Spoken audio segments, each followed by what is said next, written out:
All right. Welcome to the Cinephile Mind. My name is Miguel with Nick over here, and we're here to talk about the recent horror films that have come out the past few weeks. While some of our favorite films from the horror genre are led by actresses who carry the movie and take to a whole new level, some of the recent ones from just the last few years: Hereditary with Toni Collette, Midsommar, Florence Pugh, Us, Lupita Nyong'o. What else? Men with Jesse Buckley. That one was That a one choice. was a trip.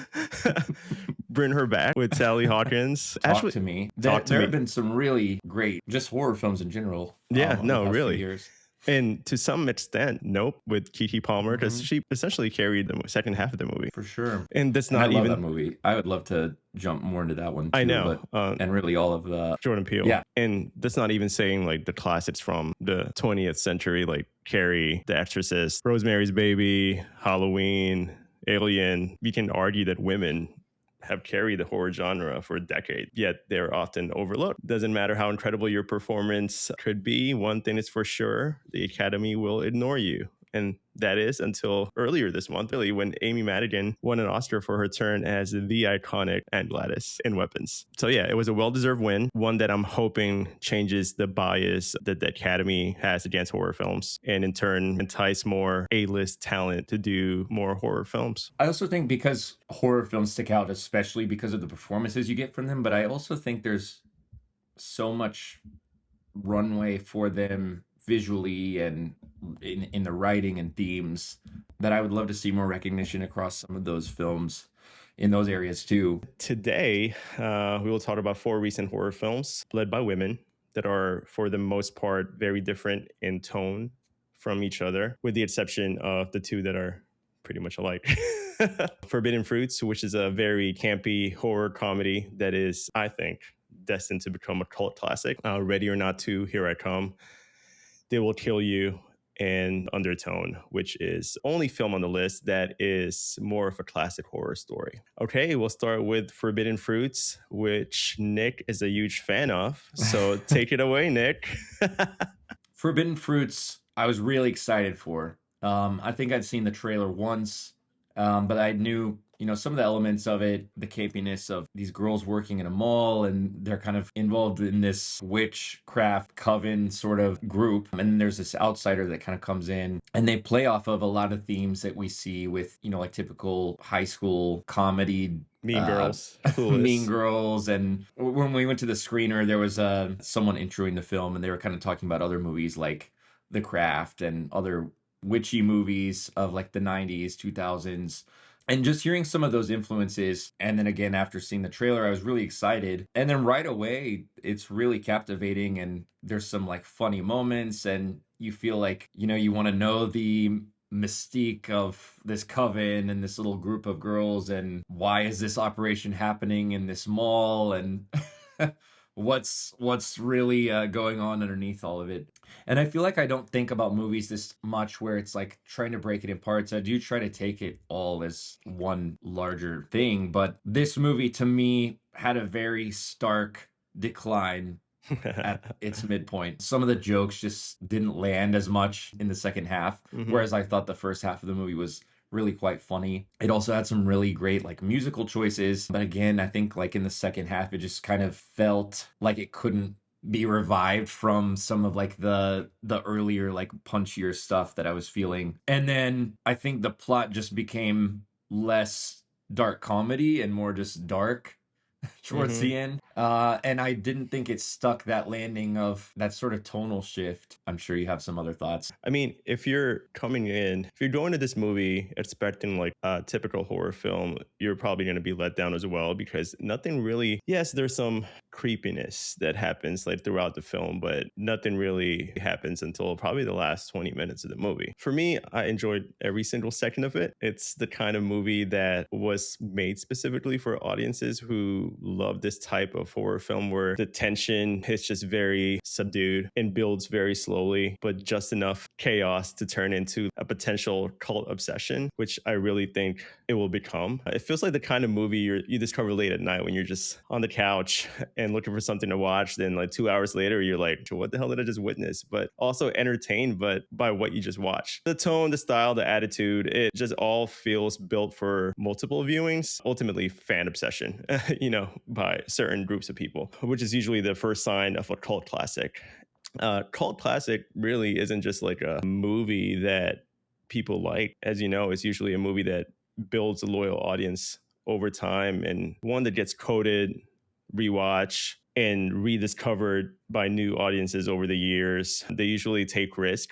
They're weird, like this one, bold, very messy, and a lot of times very polarizing, especially like this one. Like, me and you don't agree with this movie, but they're usually just unforgettable because they're just messy. And Forbidden Fruits feels just like that kind of film that could be just that. That's interesting, like the messiness of it. I feel like some movies that would bring you back to watch it again, but Yeah. for some reason this one, it's like I have those questions, or like I want to sift through some of that mess. Like, Hmm. what was Pumpkin's motive, and kind What of is like Pumpkin's immersing motive? herself in this group. The names are they're good. There's They like are good. some, symbolism and metaphors that you could probably interpret or reinterpret a number of different ways. And it's like, repeat viewings would probably make that more apparent. But I guess when I left the film, I was like, I'm just gonna leave it at At that. And that. And that's fine. yeah. I I think, agree though with your take on it being like it's gonna build a cult following because of the campiness and the kitschiness, some of the costumes and styling, mhm. just some of the jokes and themes that are happening throughout, and probably because of the tonal shift that I was saying, like I didn't click with. I think there's gonna be people that love that and eat it up. So, No, for sure. you know, We could agree probably on Lily Reinhardt being so good in this movie. yeah, Just she was like phenomenal. really playing like a Regina George type of character, but in a spooky, dangerous way. Yeah, she also, and not just like appearance wise, I don't, she was reminding me of in Mad Men, Christine Hendricks' Oh, character. yes. And it's not just the Just red this hair. very kind of like stoic, but Yeah. like, very like sharp and attuned character. Um, Even just in her delivery of some of the lines. So yeah, I thought she was a standout for sure. The one character I wasn't a fan of was the pumpkin character, but I think that was mostly because I'm just not a huge fan of that actress. I felt like everybody knew the assignment coming into this film, and I don't know what genre she was in. Yeah, I mean, that's part of the underlying mess, but also, that like tonal shift. I guess I wasn't ever clear on where, like, are we supposed to be rooting for her character? Is she the ultimate villain? I couldn't really parse that out after watching it. And also maybe I just turned off my desire to even think deeply about it after a certain point in the movie. So No, I hear you. yeah, I mean, the way she was poking around and scheming, just like Katie from Mean Girls, the mhm. character that's played by Lindsay Lohan, but she just doesn't have as much charisma as Lindsay Lohan. I know it's a different genre, but like you have to have something, and she just doesn't have it. Well, and it felt like her arc was either cut short or just was incomplete. And Yeah, because of that, it made Apple, Lily Reinhardt's character, her arc also incomplete.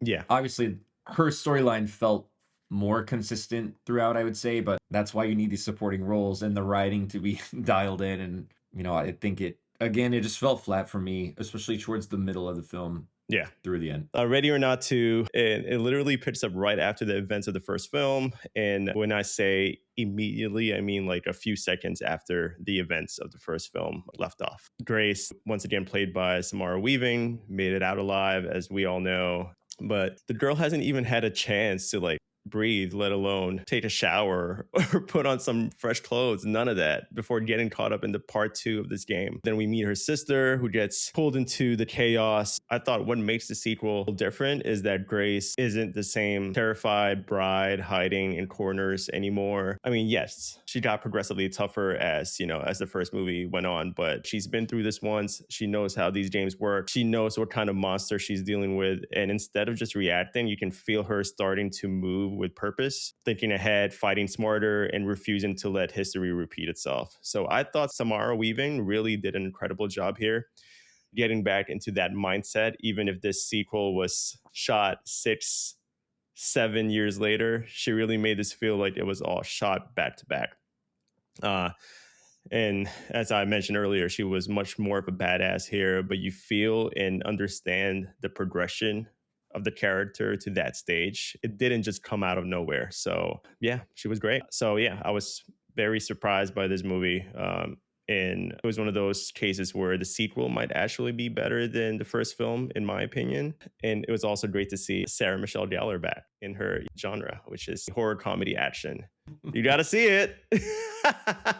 Ready or not, you're going to go see it.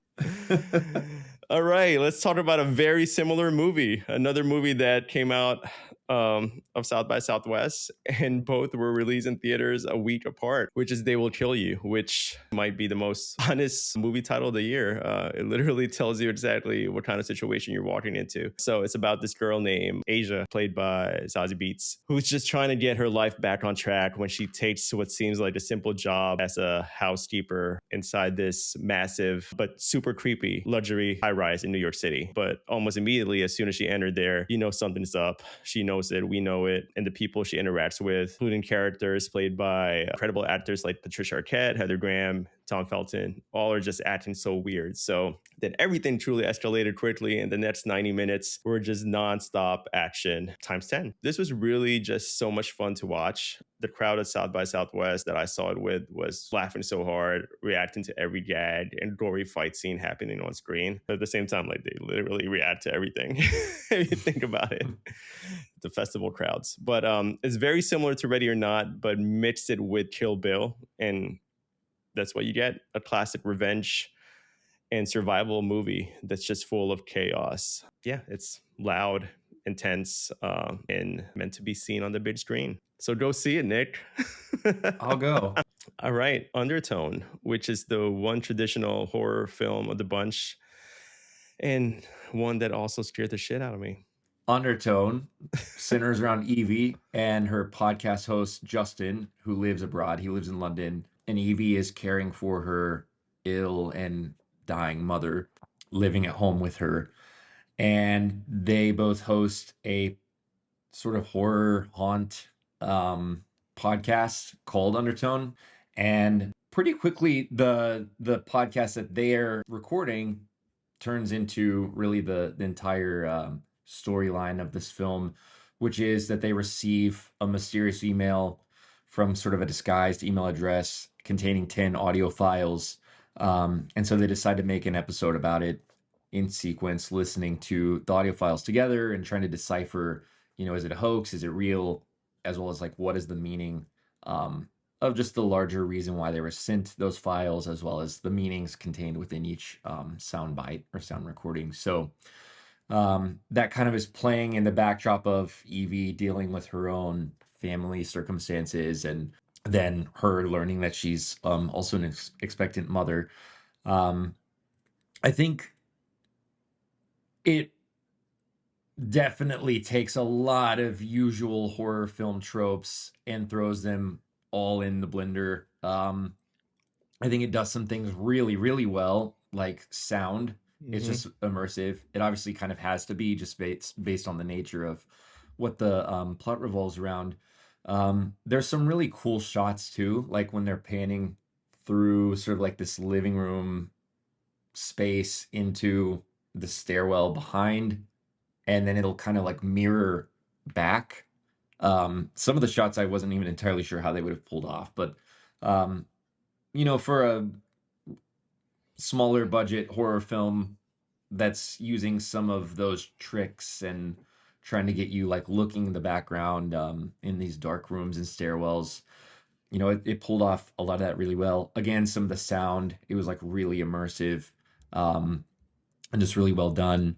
But then again, I think it maybe was too heavy-handed with certain things, like getting you to look in the shadows and the TV being on when it's not plugged in. Playing the sound bites in reverse is something we've seen in movies before. Creepy Mm-hmm. dolls, um, sick parents, um, people who are, punished for doing something like in a morally gray area, like leaving their mom alone at home all night to go party with friends. Oh Um, man. so I don't know if it's necessarily anything groundbreaking or new, but it does seem like a bit fresh for some of those tropes and themes we've seen before. Um, I don't know how much rewatch it value it has for me, but I did enjoy watching it. I agree. It's not entirely fresh, but I think what's fresh about it is the sound design and like, Hmm. how the sound is such a big part of this movie. We can't simply just look away and Hmm. not be scared because it's the meat of like what we're scared of is in what we're hearing. So that's the scary part here. And I was also kind of mad that every single night, like clockwork, she can't sleep, but at 3 in the morning, she just goes downstairs to the dining room, this quietly, dimly lit space that starts to feel more and more eerie as the movie goes on. But like, take some melatonin, girl. Like, or which I just don't get why her co-host was also just like joining every morning at 3 in the morning. Yes, he lives in London, but I guess I'm thinking like he has to record before he goes to work, but can they record afterwards since it doesn't seem like she has a job? Did she have a job? I don't think they covered that part. I'm not sure. It seemed like their podcast was pretty successful, so Yeah. they had callers and everything. I mean, yeah, if you're to go live, then must be. Yeah. But yeah, I thought it was very creepy. It was creepy. It captures that vibe pretty well. I also think it's not like some ensemble cast. It's pretty tight little group of people. Really, it's just focusing on Evie herself Yeah. for the most part. Obviously, her co-host is remote, and you don't even ever see his face.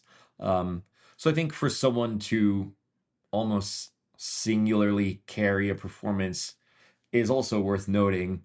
Um, Mm-hmm. and I think she did a pretty good job with it.